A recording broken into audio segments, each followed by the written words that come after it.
There's a lot of battles that are going to need to be had over the next 4 years just as a matter of survival.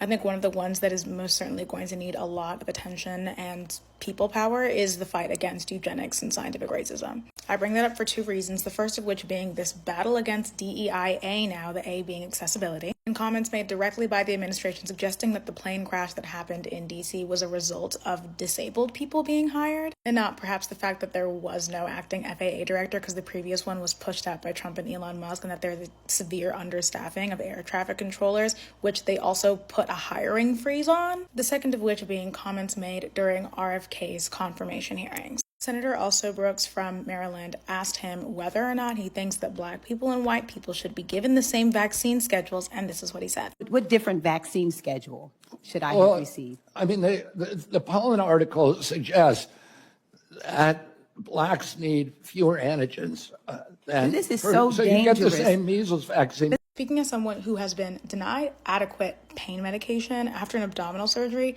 and have had family die as a result of medical racism, I say this without any equivocation whatsoever. These attitudes and baseless theories are going to result in people getting killed.